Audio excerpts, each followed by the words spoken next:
சமையல் மணக்க ருசிக்க அம்மா சமையல் மசாலா ஐட்டம்ஸ் ஊறுகாய் ஐட்டம்ஸ் நம்மக்கிட்ட கிடைக்குது.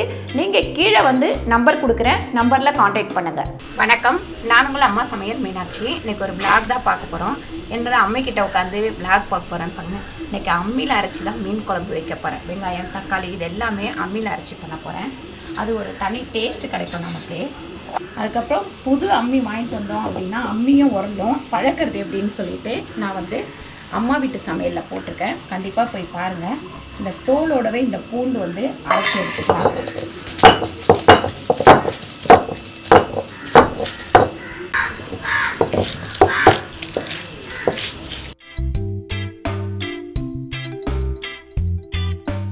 இந்த மீன் குழம்புக்கு நம்ம வந்து பூண்டு உரிக்காமலே அரைச்சிக்கலாம்.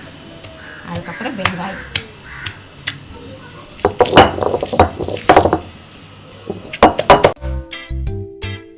இப்போ வந்து மீன் குழம்பு நம்ம வந்து ஊற்றி வச்சுக்கலாம். புளி வந்து இதில் கரைச்சி ஊற்றி வச்சுருக்கேன். இந்த அம்மியில் அரைச்ச தக்காளியை இதில் சேர்த்துடலாம். அதுக்கப்புறம் இந்த பூண்டு மட்டும் இருக்கட்டும், தாளிக்கும் போது போட்டுக்கலாம். இந்த வெங்காயத்தையும் இதில் சேர்த்துருவோம். தக்காளி 6 தக்காளி, வெங்காயம் வந்து கொஞ்சம் சின்ன சின்னதாக இருந்தது, அதனால் 8 வெங்காயம் எடுத்துக்கிட்டேன். இது வந்து தேங்காய் ஒரு அரை முடி தேங்காயில் பாதி தேங்காய், அதையுமே நான் இதில் போட்டுக்கிறேன். அதுக்கப்புறம் அம்மியை நல்லா கழுவி எடுத்துகிட்டு வந்துடுவோம். எப்போவுமே அம்மி கழுவி அந்த தண்ணியில் சமைச்சோம் அப்படின்னா ரொம்ப டேஸ்டாக இருக்கும். அதனால் அதை அப்படியே நான் எடுத்துகிட்டு வந்துட்டேன். குழம்பு மிளகாத்தூள், இது வந்து 8 பேர்த்துக்கு குழம்பு வைக்கிறேன். நான் 6 ஸ்பூன் குழம்பு மிளகாத்தூள் சேர்த்துருக்கேன். வெறும் மிளகாத்தூள் ஒரு 2 ஸ்பூன் சேர்த்துருக்கேன். ஏன்னா மீன் குழம்பெல்லாம் கொஞ்சம் காரசாரமாக இருந்தால் தான் நல்லாயிருக்கும். அப்புறம் நீங்கள் கேட்பீங்க, அம்மா அது கொஞ்சம் காரசாரம் இல்லை, நிறைய காரசாரம். உப்பு வந்து கல் உப்பு 2 ஸ்பூன் சேர்த்துக்கலாம். மஞ்சத்தூள் ஒரு 1/4 டீஸ்பூன். நல்லா கரண்டி வச்சு கலந்து விட்டுடலாம். அடுப்பு வந்து கொதிச்சு எரிஞ்சிகிட்டே தான் இருக்குது. நம்ம புளி ஊற்றிட்டு அப்படியே இதெல்லாம் அரைச்சிட்டு வந்து போட்டுக்கலாம். நீங்கள் அம்மியில் அரைக்கலைன்னா மிக்சியில் அரைச்சிக்கோங்க.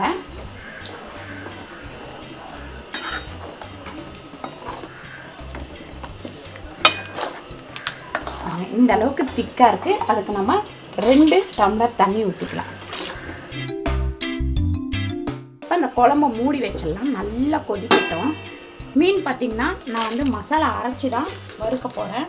கிட்டத்தட்ட 2 கிலோ மீன், அதனால் நான் ஒரு 30 மிளகாய் கிட்ட போட்டுக்கிறேன்.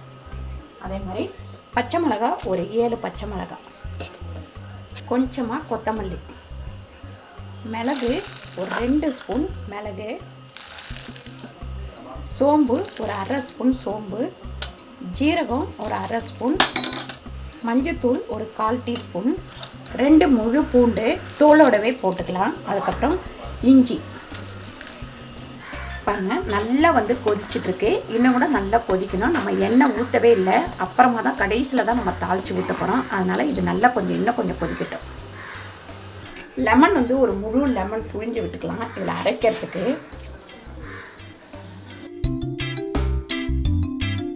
இதில் ஒரு 2-3 ஸ்பூன் அளவுக்கு எண்ணெய் ஊற்றிக்கலாம். அதுக்கப்புறம் ஒரு 1/4 டம்ளர் அளவுக்கு தண்ணி ஊற்றிக்கலாம். இப்போ நல்லா வந்து இதை அரைச்சி எடுத்துக்கலாம்.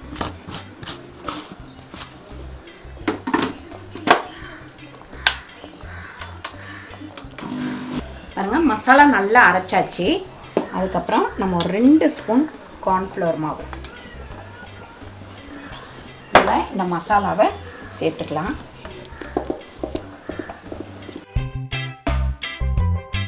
உப்பு ஒரு 2 ஸ்பூன் சேர்த்துக்கலாம்.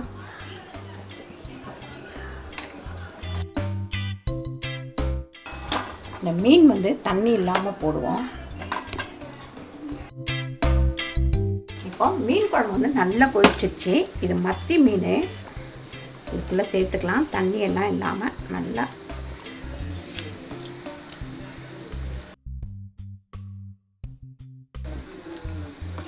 இது கொஞ்சம் ஓப்பனில் இருக்கட்டும். இப்போ நம்ம மீன் குழம்பு தாளிச்சிக்கலாம். இப்போ ஒரு 1/2 ஸ்பூன் அளவுக்கு கடுகு சேர்த்துக்கலாம். அப்புறம் வெந்தயம் ஒரு 1/4 டீஸ்பூன், உளுந்து ஒரு 1/4 டீஸ்பூன்,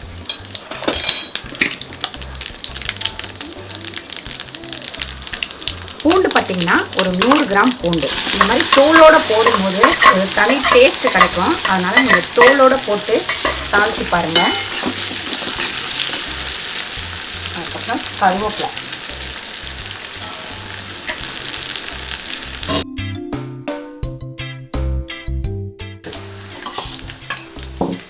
இதில் தான் நான் மீன் குழம்பு ஊற்ற போகிறேன். அதனால் இதில் ஊற்றிக்கலாம்.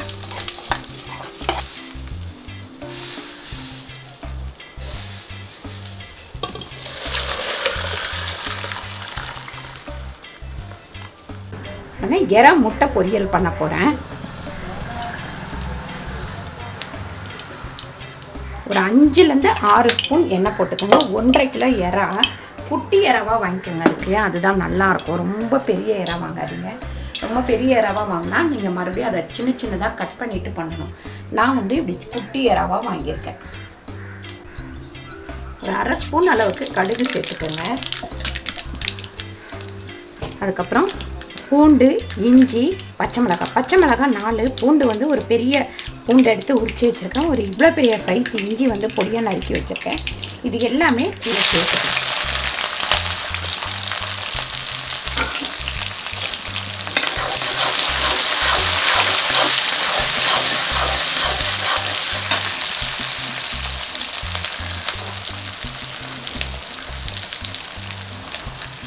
ஒரு 5 வெங்காயம் பொடியாக நறுக்கி வச்சுருக்கேன். அதையும் இதில் சேர்த்துருவோம்.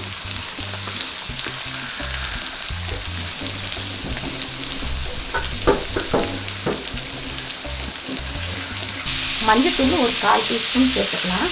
அதுக்கப்புறம் நம்ம உப்பு சேர்த்துக்கலாம்.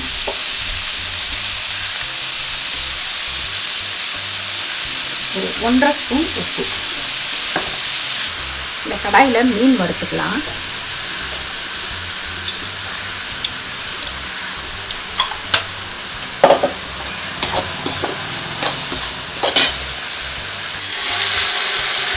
மீன் மசாலா நல்லா ஊறிச்சு. பொரிச்சு எடுத்துக்கலாம்.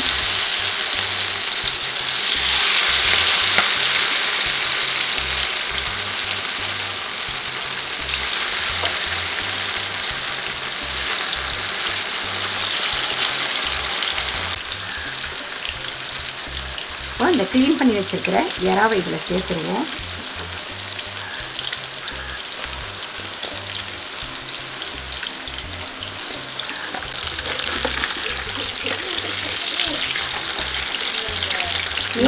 மீன் வந்து ஒரு பக்கம் வெந்ததுக்கப்புறம் நம்ம அடுத்த பக்கம் இப்படி திருப்பி விட்டுக்கலாம்.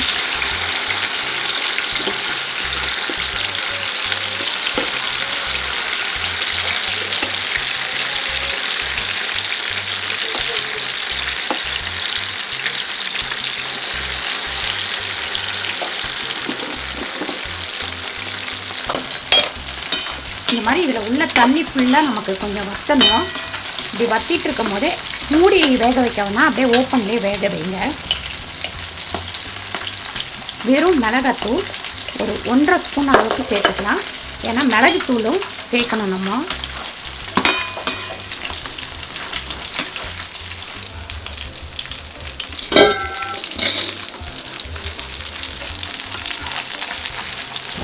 மீன் வந்து நல்லா பொரிஞ்சிடுச்சு.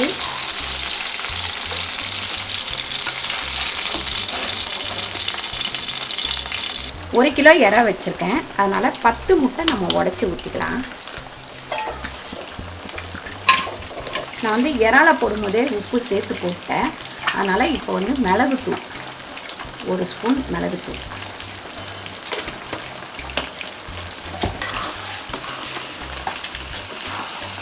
நல்லா எறாவும் முட்டையும் கலந்து சூப்பராக வந்துருச்சு. இப்போ நல்லா கொத்தமல்லி கொஞ்சம் பொடியாக நறுக்கி வச்சுருக்கேன். அதை அப்படியே இதில் சேர்த்துப்போம்.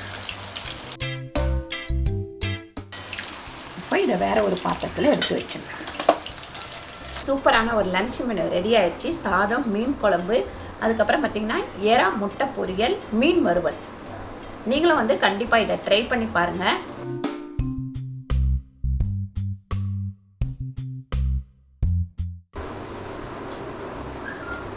எப்படி இருக்குது? சூப்பராக இருக்கா? இந்த எறா முட்டை பொரியல் ஃபஸ்ட் டைமாக நான் பண்ணுறேன். ரொம்ப சூப்பராக இருக்குது. கண்டிப்பாக ட்ரை பண்ணி பாருங்கள். அதான் சாப்பிட ஆரம்பிச்சிட்டேனே. நாங்கள் மத்தியானம் லஞ்ச் முடித்து வீட்டில் சாப்பிட்டுட்டு இங்கே எங்கள் அம்மா வீட்டுக்கு வந்துட்டோம், பெரிய தம்பி வீட்டுக்கு வந்துட்டோம்.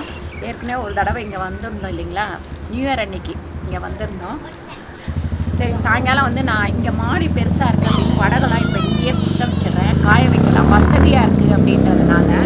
அதனால் இப்போ வந்து இதை உருட்டி வைக்கணும். நம்ம உருட்டி வைக்கிறதுக்காக இது வந்து விளக்கெண்ணெயில் தொட்டு நம்ம உருட்டி வைக்கணும்.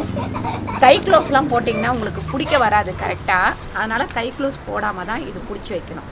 சமைச்சு சாப்பிட்டுட்டு அதுக்கப்புறம் ஒரு குட்டி தூக்கம் போட்டுட்டு அப்புறம் தம்பி வீட்டாண்ட வந்து இங்கே கொஞ்சம் நேரம் வந்து வடகெல்லாம் பிடிச்சிட்டு அதுக்கப்புறம் டீ போட்டு குடிச்சு இப்படியே கொஞ்சம் நேரம் என்ஜாய் பண்ணிவிட்டு இப்போ மறுபடியும் நம்ம வீட்டுக்கு வந்து கிளம்புறோம். அடுத்து ஒரு வீடியோ, இன்ட்ரெஸ்டிங்கான வீடியோவில் உங்களை நான் சந்திக்கிறேன். இந்த வீடியோ உங்களுக்கு பிடிச்சிருந்தா லைக் பண்ணுங்கள், ஷேர் பண்ணுங்கள், சப்ஸ்கிரைப் பண்ணுங்கள், ஃபேஸ்புக்கில் ஷேர் பண்ணுங்கள், மறக்காமல் கமெண்ட் பண்ணுங்கள். நன்றி, வணக்கம், பாய்.